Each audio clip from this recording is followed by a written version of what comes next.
नमस्कार दोस्तों, मधुर कथाएं चैनल पर एक बार फिर से आपका हार्दिक अभिनंदन है। तो आज की मेरी कहानी का शीर्षक है रीति रिवाज। तो चलिए शुरू करते हैं आज की अपनी ये कहानी। अरे बिटिया, तुझे कितनी बार समझाया है कि इतना कुछ लेकर मत आया कर। क्या ज़रूरत थी तुम्हें इतनी महंगी मिठाई लाने की? और यह छोटी का फ्रॉक, यह भी कितनी महंगी लग रही है। क्या ज़रूरत थी तुम्हें इतना कुछ लाने की और इतने पैसे खर्च करने की? मायके आने में तुम्हारा इतना खर्चा हो जाता है और तुम्हारी भाभी के हाथ से तुम्हें देने के लिए कुछ निकलता ही नहीं है। हमारे घर बहन बेटियों को तो देने का रिवाज है, न कि उससे लेने का। हमेशा की तरह आशा जी अपनी बेटी तान्या के ऊपर बड़बड़ाए जा रही थी और रसोई में चाय बनाती। तान्या की भाभी अंकिता उन दोनों माँ बेटी की बात सुन रही थी। सास की बात सुनकर उसका चेहरा उदास हो गया। जब भी तान्या अपने मायके आती थी तो यही होता था। अपनी माँ की बात सुनकर तान्या थोड़ा नाराज होते हुए बोली, माँ, आप फिर से शुरू हो गई? पता है, इसलिए मुझे आपके घर आने का मन नहीं करता है, और जब थोड़ा बहुत मन होता है तब भी 10 बार सोचना पड़ता है। तब आशा जी बोली, ऐसा क्यों कर रही हो बेटी? तुम्हारा घर है, तुम्हारा जब भी मन करे तुम आ जाया करो। इसमें सोचने वाली क्या बात है? कौन रोकता है तुझे? अभी तो मैं और तुम्हारे पापा बैठे ही हैं, और जब तक हम जिंदा हैं यह घर हमारा है। तुम्हारा जब भी मन हो तुम आ सकती हो। माता पिता के घर आने के लिए बेटियों को ज़्यादा सोचना नहीं चाहिए। तब तान्या बोली, पता है माँ, यह रीति रिवाज ही हमारे पैरों की बेड़ियाँ बन जाती है, जो हमें सोचने के लिए मजबूर कर देती है। इसी लेन देन के चलते हमें बार बार मायके आने में संकोच होता है और 10 बार सोचना पड़ता है। मेरा जब मायके के ही शहर में ससुराल मिला तो मैं बहुत खुश थी कि जब भी मेरा मन करेगा मैं भागकर अपने घर आ जाऊंगी।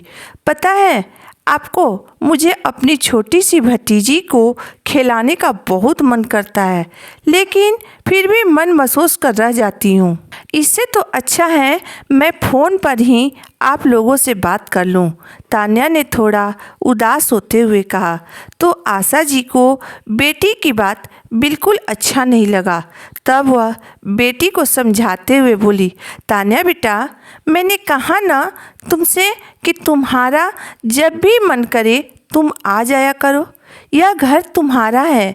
मैं तो तुम्हारे भले की बात कह रही हूँ। तुम अपने मायके के पीछे इतना खर्च करोगी तो तुम्हारे ससुराल वाले तुम्हारे बारे में क्या सोचेंगे?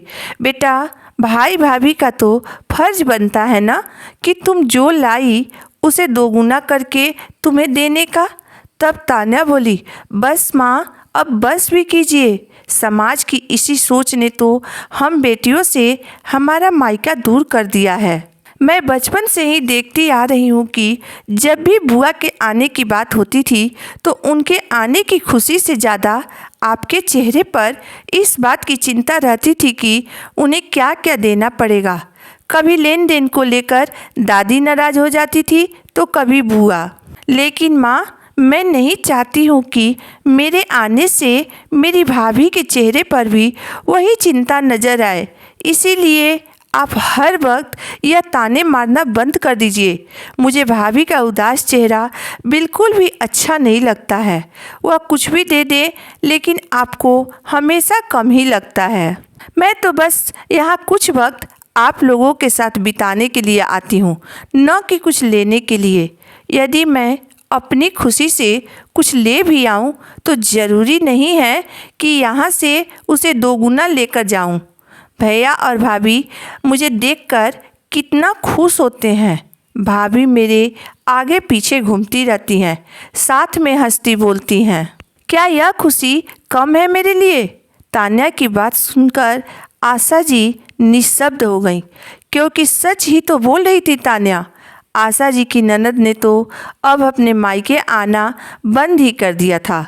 कभी कभी बस शादी या किसी तीज त्योहार पर ही उन्हें न्योता भेज दिया जाता था। जिस तरह तान्या की बुआ का मायका दूर हो गया था, तान्या नहीं चाहती थी कि उसके लिए भी उसका मायका दूर हो जाए। उसके और उसके भाभी के बीच इन खोखले रीति रिवाज के चलते कहीं दूरियां न आ जाए। आशा जी ने अपनी गलती मानते हुए तान्या से वादा किया कि आगे से वह कभी भी लेन देन या किसी खोखले रीति रिवाज के लिए अपनी बहू अंकिता को ताना नहीं मारेगी। रिश्तों की नज़दीकियों को लेन देन के कारण दूरियों में नहीं बदलने देगी। दोस्तों, जिस घर में बेटी जन्म लेती है, शादी के बाद उसे वहीं आने के लिए कभी ससुराल वालों की इजाज़त लेनी पड़ती है, तो कभी यह सोचकर उसके कदम रुक जाते हैं कि हमारे जाने की वजह से मायके वालों को बेवजह खर्च करना पड़ेगा।